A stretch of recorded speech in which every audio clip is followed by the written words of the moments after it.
Hello, and welcome to the 2020 Suspense Showcase. I am your host, Ashley Mascaro. In our broadcast classes at the high school, we created suspense projects during the month of October. For this project, we had used 3 different techniques in our videos: long shots, creative camera angles, and building tension through editing.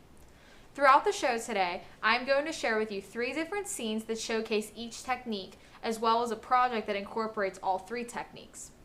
The first technique is a long shot. It typically has one long continuous shot instead of several smaller shots. In addition, it typically has a long focal length and allows action to happen in the front and the back of the frame. Let's take a look at an example of a long shot done by Ryan Pastor and Elliot Hurlovich.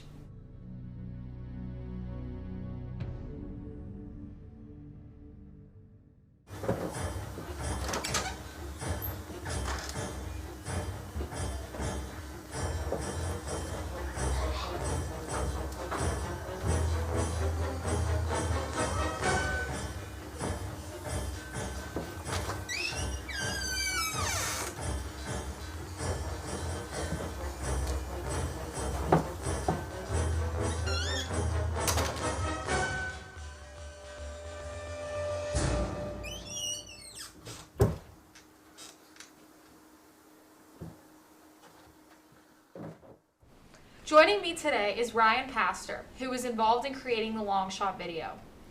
How did you come up with your idea for the long shot, Ryan? I just wanted to make something like spooky for Halloween. Like, I didn't want it to be boring, so I had a bunch of moving parts in the foreground and background. Tell me about your shot. What is going on in the background and the foreground?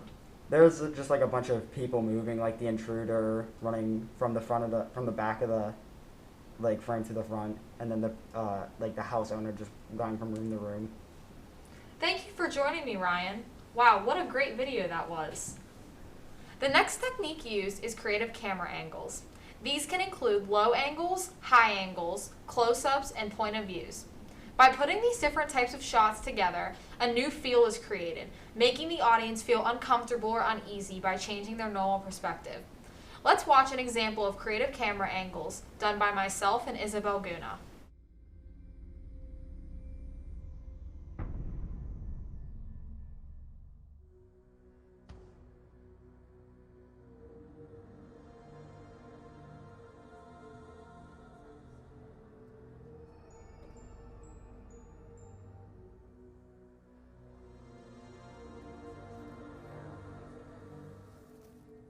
Oh, Snoopy, why are you in there? Isabel Guna is here with me to talk about our creative camera angles video. Tell me about how you designed the shot, Isabel. First, we storyboarded, and then for our suspense project, we decided to add creative angles to intensify the suspense. How did you decide when to use each type of angle? We looked at the project and decided which type of scene had the most suspense, then used a creative angle for that part of the scene. Thanks for joining me, Isabel. I really felt the suspense up there. The final technique is building tension through editing. This is a way to bring suspense to a scene by the way it was edited. There are usually quick cuts, an increase in speed, and an audio that creates a sense of tension throughout the scene. Let's watch an example of building tension through editing scene done by Hannah Clark and Sammy Zimmerman.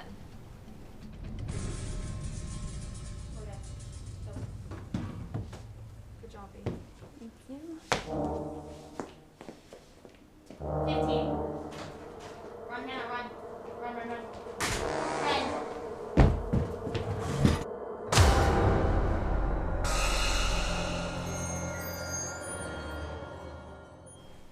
I have Hannah Clark with me to tell me about the video, including building tension with editing techniques she has composed.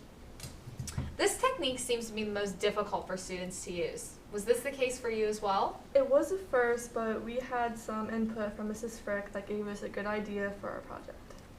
Tell me what shots you used to go back and forth to create the tension with the editing. We used a close-up shot and we made it slowly go into Sammy's face whenever she was scared. Thank you so much, Hannah.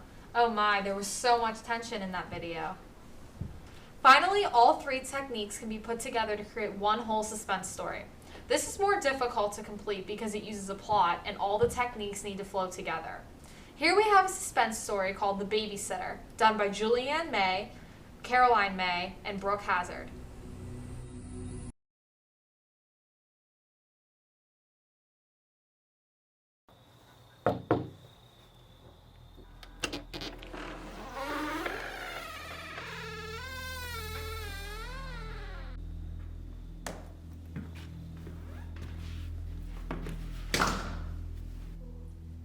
Oh, Lucy, here's the baby monitor.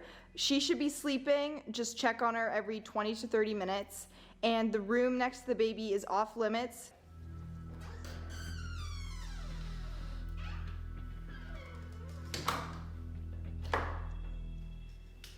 Better go check on the baby.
Joining me now is Brooke Hazard to talk with us about the project that she worked on. Why do you like this assignment so much, Brooke? To be honest, I'm not so sure. It's probably a mix of my love for horror and horror movies and my love for editing, because I get to edit all the shots that make it a horror movie. I'm not a horror project, I guess I should say. It's definitely not a movie, not long enough for that.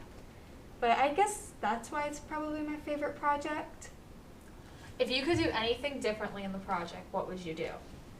I would refilm with better lighting so that you could see all the details and see the baby a little bit better. It was very creepy on its own, so I think seeing the baby would freak some people out, and then work on music just a little bit more. Well, I'd like to thank Brooke for joining me today, as well as Ryan, Hannah, and Isabel earlier in the show. Please remember, all of these videos are fictional. Well, that's a wrap on our 2020 Suspense Showcase. I hope you enjoyed our videos and getting a sneak peek of what we are doing in our broadcast classes. I am Ashley Mascaro, and thank you from us all for watching.